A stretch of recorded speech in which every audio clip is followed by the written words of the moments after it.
Hello, this is Latoya Jones recording. Well, let me make sure my volume is on. Hello. Okay. Hello, this is Latoya Jones. This is the History 1010 final exam. I'm going to start off with Objective 3.1. Explain how historical and/or philosophical investigation of the human experience reveal multiple views of the human condition. First, I'm going to start off with addressing what the human condition is.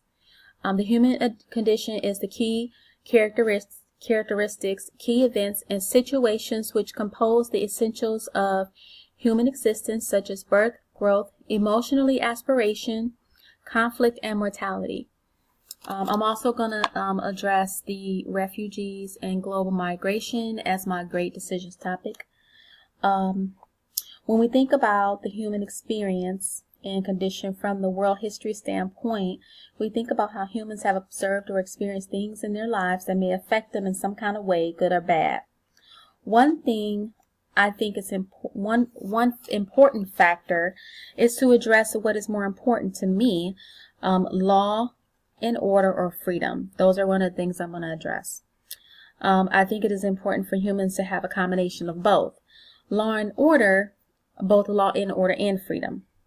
To some, law and order may be important, and to some, freedom may also be important.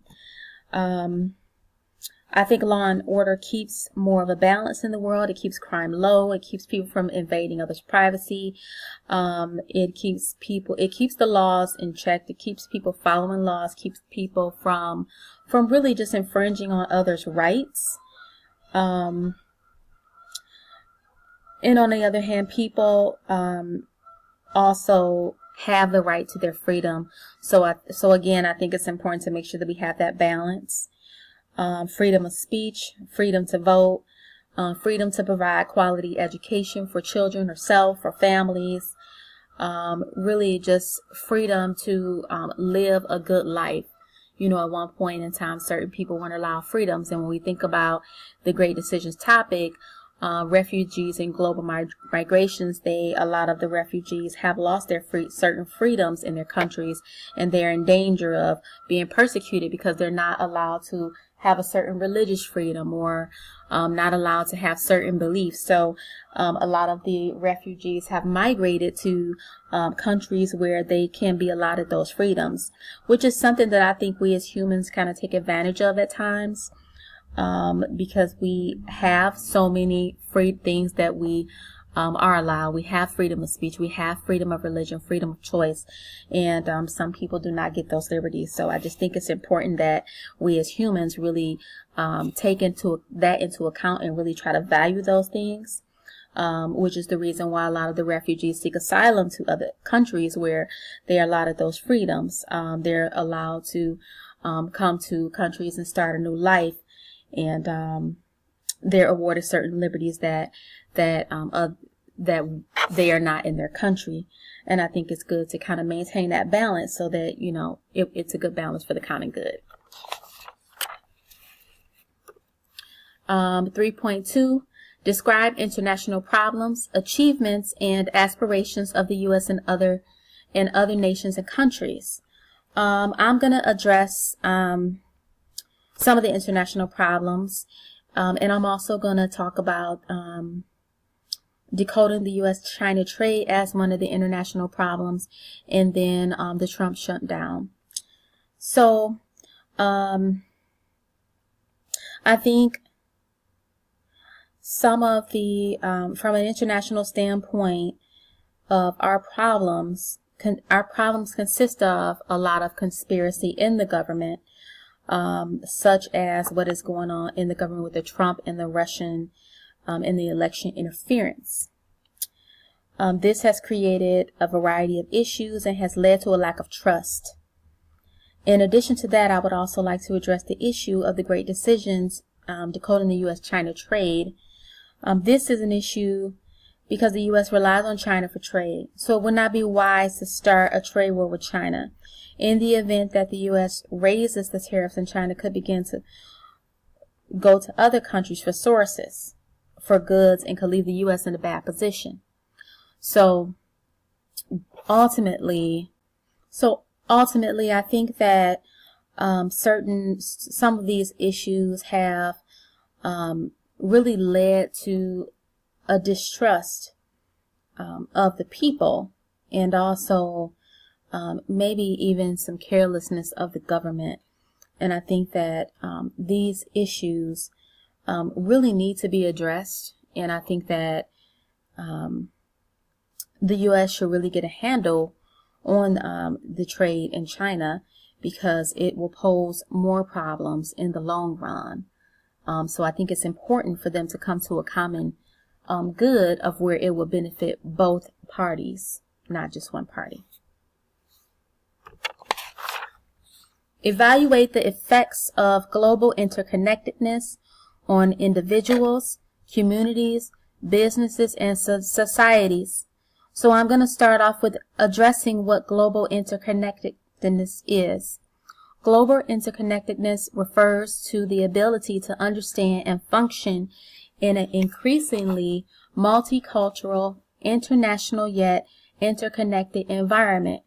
My great decisions topic that I will talk about is the European populism and immigration. In a global interconnected world, there is more opportunity for advancement of growth in a variety of areas such as international trade, being able to utilize resources that we wouldn't normally have. I think it's important. I think it's a good way for countries to help each other advance in areas that are needed, such as advancement of education, reducing poverty, increasing diversity. On the other hand, too much global interconnectedness could also have a drawback, such as the issues that were faced in Sweden when their annual intake of immigrants was so high that it began to that it increased the amount of crime in the country, which ultimately led to 80,000 people that were eventually deported back to their country. And that was from the Great Decisions topic, European populism and immigration.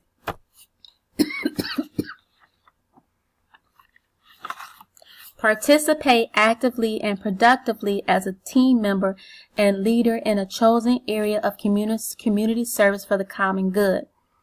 I'm going to talk about what community service is. I don't have a great decisions topic. My great decision, but I'll focus on what community service is. Community service is voluntary work intended to help people in a particular area. So some things that you can do to be a team member of community service would be helping the underserved, such as the homeless or hungry, neighborhood enhancement, helping the seniors.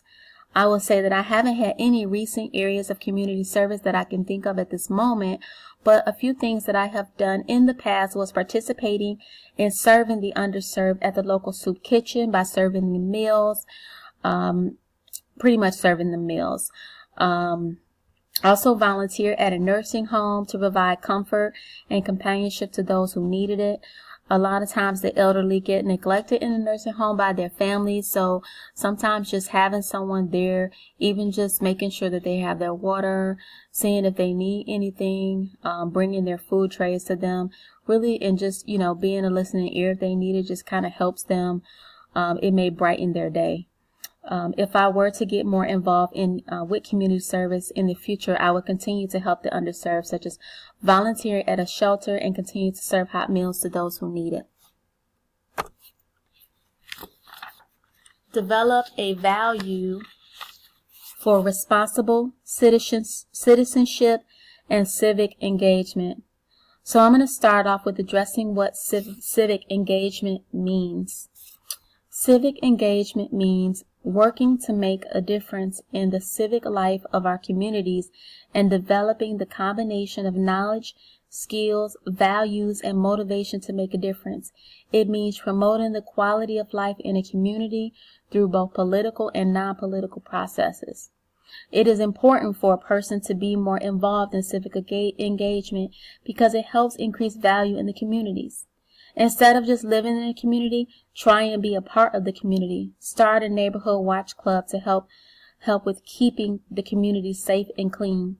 There are many underrepresented groups that need representation or support from those who may be able to help. Being more responsible in civic engagement and addressing issues that can help those who are in need get the support they need, such as low-income families getting medical care, a food card, child care, and job placement assistance are all things that are helpful in being engaged in the community, and those things help be more responsible for citizenship and civic engagement. Those are my references.